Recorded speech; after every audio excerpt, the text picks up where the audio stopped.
এবার যেন সবকিছু ভুলে আবার এক হলেন মামুন এবং লায়লা। কথায় আছে, ছাইয়ের কুকুর কখনো ছাইকে ভুলে থাকতে পারে না। হ্যাঁ, এমনটা হলো এবার মামুন এবং লায়লার সাথে। তারা দুজন এবার সব দুঃখ এবং সব অভিমান ভুলে আবার এক হলেন। এবার যেন তাদের আলাদা করার শক্তি কারোর নেই। এখন মামুন লায়লাকে ব্যক্তিগতভাবে নিজের করে পেলেন।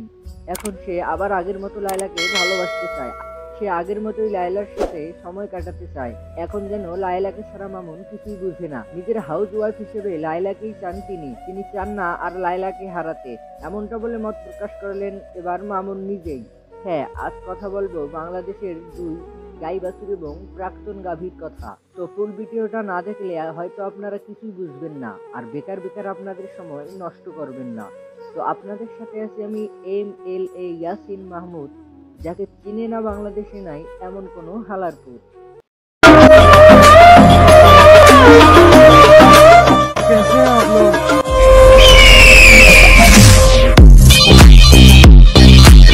এবার সবকিছু ভুলে এক হলেন মামুন এবং লায়লা।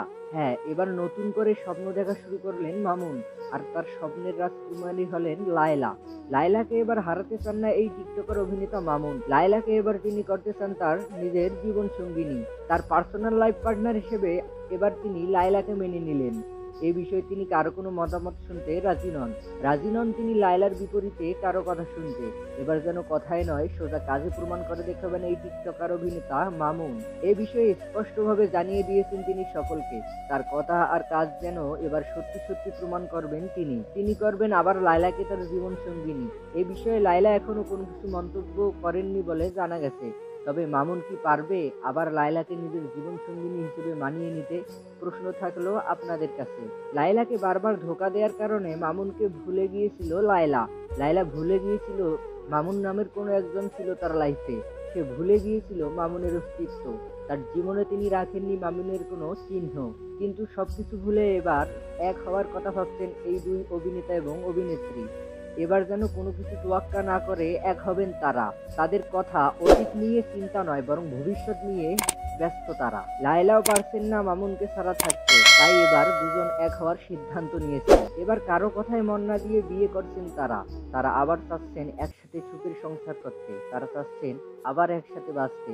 এই নিয়ে কারো কোনো কথা শুনতে চান না এই অভিনেতা এবং অভিনেত্রী। তবে এই নিয়ে হাজারো প্রশ্ন তুলেছেন তাদের কিছু ফ্যান ফলোয়ার। তার কিছুতেই যেন মানতে পারছেন না এই বিষয়টা। তারা আসলে চাচ্ছেন না এই টিকটকার বাছুর এবং গাভী আবার এক হোক। তারা যেন এবার কঠিনভাবে প্রতিবাদ জানানোর চেষ্টা করছে। তবে কথায় আছে না, জিসকে নসিব মে জিতনা হি লিখা উসকো উতনা হি মিলেগা। এবার যেন কথাটা সত্যি সত্যি প্রমাণিত হলো। তবে এটাকে গুজব বলে ধরে নিয়েছেন অনেকে। আসলে এটা গুজবই ছিল, বাস্তবে এটা কখনোই সত্যি না।